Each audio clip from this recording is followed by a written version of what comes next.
Hi, magandang umaga po sa inyong lahat. Now for our first reading today. Good morning po sa inyong lahat. Ano po kaya ang makikita natin sa first reading of the day today? Tingnan po natin.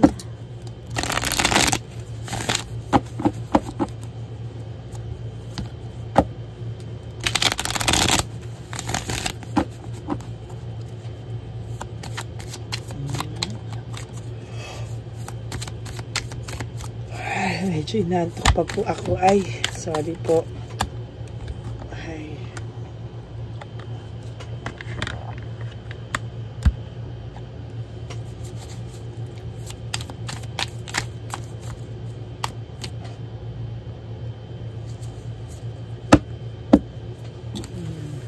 Pili po tayo ng 10.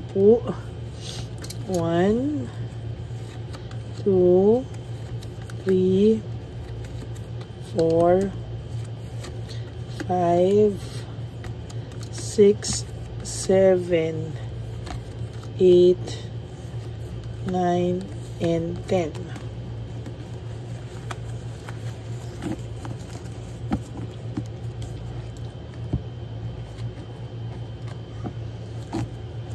Pili din po tayo ng 10. Pero tayo po ay nagbabalasa muna para makita nyo po kung ano ang ating binalasa.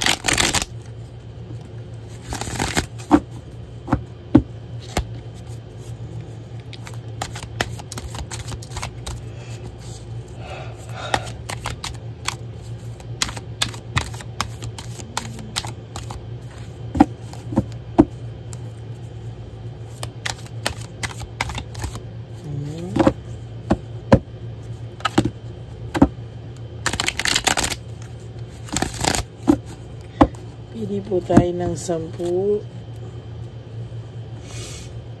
Ay, alam ang iba po sa inyo itulog pa. 1,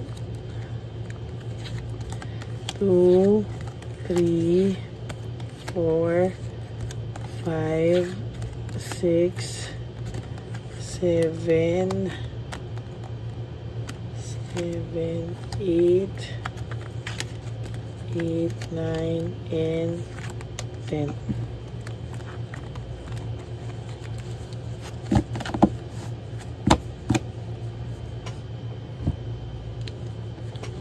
Huwag niyo po itong i-skip.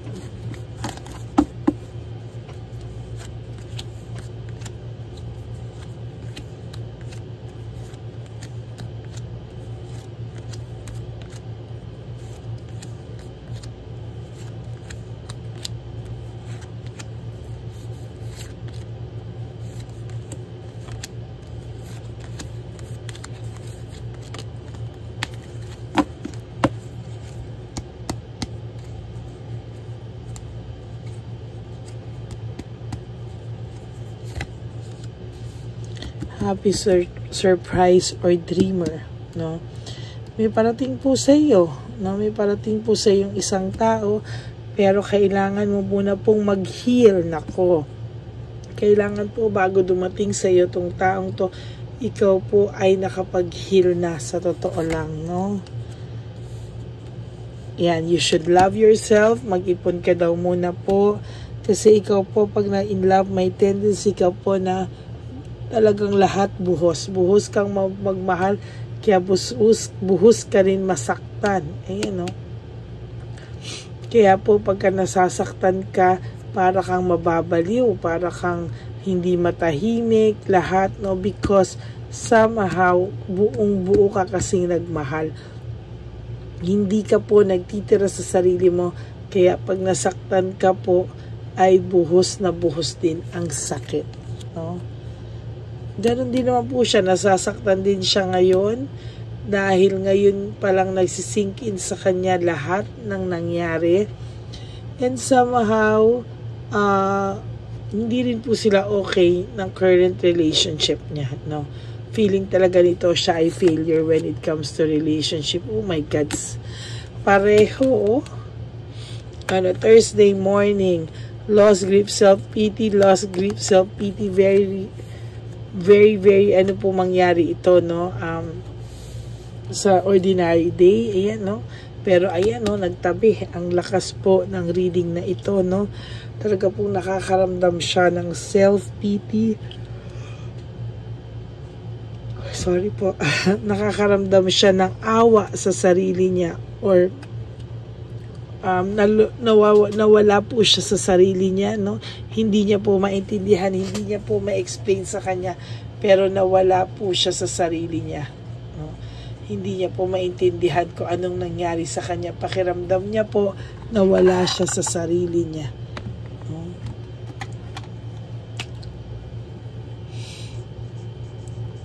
Hindi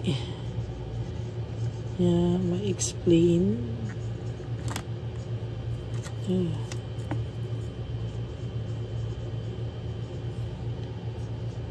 Para siyang nawala sa sarili niya.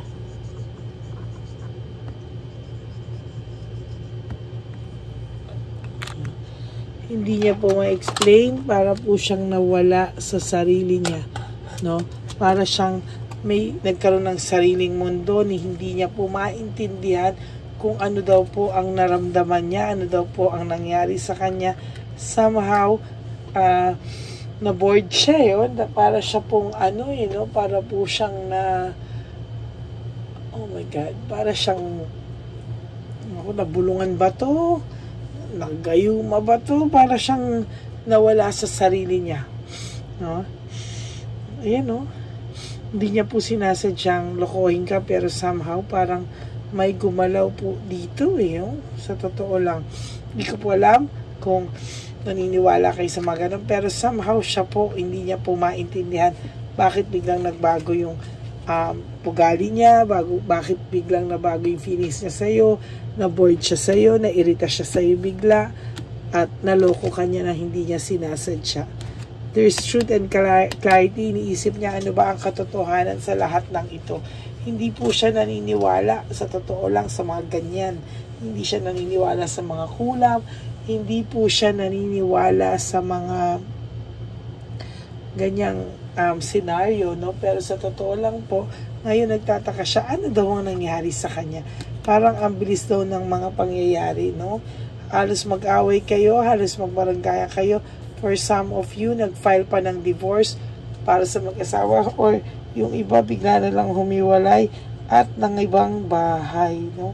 Sumakabilang bahay, no? There's sadness, negativity, depression, no?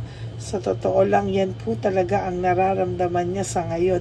Sadness, no? Lungkot, matinding lungkot, depression, talagang depressed talaga itong taong to, and somehow negative siya, no? Hindi niya alam paano niya gagamutin yung sarili niya sa pagiging negative niya. Hindi niya alam kung paano niya i-approach yung sarili niya. Hindi niya alam kung ano daw ba ang dapat niyang gawin. As a matter of fact, hindi niya po alam talaga, no? Gulong-gulo po ang taong ito, at sa totoo lang po, nakakaawa din po, no? Kasi hindi niya po alam kung ano raw po ang gagawin niya. Yan, no? Hindi niya po alam talaga. Kaya sa totoo lang, nagtataka siya, anong nangyari sa akin? No? Hindi niya po alam, mo. Panay negativity, panay sadness, depression, hindi niya alam, frustration. Ngayon po na parang bumabalik siya sa isipan niya, hindi niya daw po alam what happened, no? Hindi niya ma-explain. Ngayon, hinahanap ka niya somehow, namimiss ka niya, pero para siyang nawala sa sarili niya for whatever reason. Hindi niya po alam, sa totoo lang. Hindi niya po talaga alam. Oh my God. Frustration, then fatigue and exhausted. Talagang ininda niya, no? Ininda niya yung mga nangyari sa kanya, hindi niya sinasadya.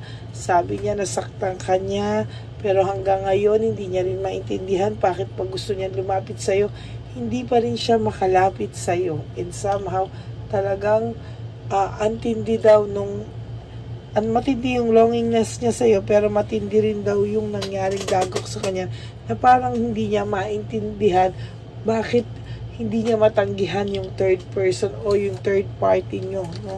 Na sa totoo lang, takang-taka siya na maayos naman daw kayo dati, okay naman kayo dati, somehow wala kayong problema, bakit bigla na lang siyang nakaramdam ng pagka-boring sa'yo, alam mo yon, parang naramdaman niya na there is something wrong, bakit hinahanap-hanap niya nung una yung isa. Ayan, no, parang sinasabi niya na ano raw ang nangyari sa kanya. Hindi niya raw alam bakit siya nagkaganyan, no? And somehow, iniisip niya hindi naman totoo daw ang gayuma, no? O ang bulong, iniisip niya baka naman talagang na-attract lang siya. So, yan ang pinapanindigan niya. Pero kahit siya po takang-taka, bakit niya daw ito nagawa sa'yo? Hindi niya po alam bakit nagawa niya ito sa'yo. There's fear, sadness, and loneliness. Talagang, ayan, sadness, loneliness. And may takot din siya sa mga susunod na pangyayari sa buhay niya. Hindi niya po alam, to be honest with you. Ayan, no? There's tension. Lagi po silang nagte-tension. Lagi po silang nag-aaway. And as a matter of fact, hindi niya po masabi, no? Bakit daw ganyan yung pakiramdam niya. No? Talagang gulat na gulat po siya, no? Hindi niya po talaga alam ano raw ang nangyari, no? Sabi niya nga, bakit nagkaganon? Hindi naman niya parang palagay niya hindi niya sinadya na lokohin ka. Ang hindi niya po maintindihan, bakit ka daw niya naloko? No, naloko na daw talaga. Paano ka daw niya nakuhang lokohin? Ayan, ano? Ayan, yun. Hindi niya po talaga alam, yun. Bakit ka daw niya nakuhang lokohin? Hindi niya po masagot. As a matter of fact, hindi ka po niya masagot-sagot kung paano daw niya ito nagawa sa iyo. Pati siya, gulong-gulo po siya na hindi niya maintindihan na nangyari po ito sa kanya, to be honest with you. Reversal of failure. Sa totoo lang, ayan po yung reversal of failure. Talagang sa nakikita ko po dito, hindi na po niya, parang nahihirapan na po siya ngayong itama lahat ng mga nagawa niya sa iyo. Hindi na rin po niya alam kung paano pa daw makakabawi sa iyo. Sa totoo lang. Hindi niya po alam paano makakabawi sa iyo. Ang hirap niya, ano? Hindi niya alam kung paano siya babawi sa iyo. Hindi niya na po alam yung mga susunod. Ayan, no?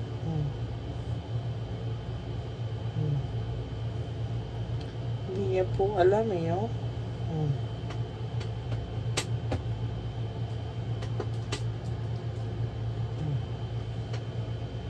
Ayan, Ayan ang hirap kasi ngayon, takang-taka talaga siya. Panay sila away dito, away doon. Hindi niya po maintindihan dahil nung nasa iyo naman maayos ang buhay niya. Bakit ngayon tension na tension siya, hindi daw siya makaalis? Playing safe, takot siya sa mga pagbabago. Hindi niya alam anong gagawin niya sa mga susunod na panahon. Ayan, nagkamali daw po siya ng tingin. Nagkamali siya ng paghusga sa'yo. Ayan, sunod-sunod po hindi niya po makontrol. Sunod-sunod po talaga ang bad luck na nangyayari sa kanya. Ayan, no? There's difficulties, bad luck, doubts, no? Talagang lack of satisfaction. Yan po lahat ang nararamdaman niya. Sa iyo may abundance na parating, nakakaipon ka kahit papano, may mga bago kang papasuking business or bago kang mundong papasukan o gagalawan. Yan, magiging masaya ka sa mga susunod na araw. Though may iisip mo pa rin po ang taong ito, but still, iniinda niya po ang inyong loss and separation kahit hindi po halata, no? iniinda niya pa din yan, ano? Pero hindi niya talaga maintindihan na what happened to him or her, no? Sabi niya, hindi niya talaga ma-explain. So that is your first reading for the day. Hindi niya ma-explain, para siyang nawala sa sarili niya. Yan po ang pakiramdam niya. What what a reading. So talaga pong, for those of you who would like to give me a super thanks, maraming salamat po for this video. Sana po ay naka-resonate kayo. And if you do, please give me a like and comment down below para po magkaalaman naman tayo, no? And para po sa mga gusto magpa-private reading and personal reading, just message me po at Lady Lee Elena. Nasa dulo po yan ng ating video. Diyan nyo po ako pwedeng makontak. That's my only official and legit FB account. Yan. Follow nyo po ako kasi minsan gumagawa po ako ng random calls sa aking mga subscribers at followers. So, baka po kayo ay matawagan ko, diba? Kapag tinadhana po yan ng panahon. Okay, so maraming salamat po sa inyo. Ang aking bilin sa inyo lahat ng aking mga Lady Elena solid and ever loyal family, friends, and subscribers. I love you all from the bottom of my heart. And life was too short. Don't make it shorter by stressing yourself from all the pains and heartaches na binigay sa inyo na kahapon. Just surrender everything to the divine universe and just let go and let God write your life and love story. I will be back for another set of readings. Sabi ko po sa inyo, huwag kayo malungkot. Gigising kayo ngayong araw na to ng Huwebes at matutulog po kayo mamayang gabi ng nakasurvive po kayo, no? Huwag nyo muna po intindihin ang mga ibang araw. Mag-focus ka po sa araw na to at magugulat ka, nakasurvive ka na naman sa isang buong araw. Okay? Maraming salamat po sa inyong lahat. May God bless you all and enjoy po your Thursday. I love you all. Bye!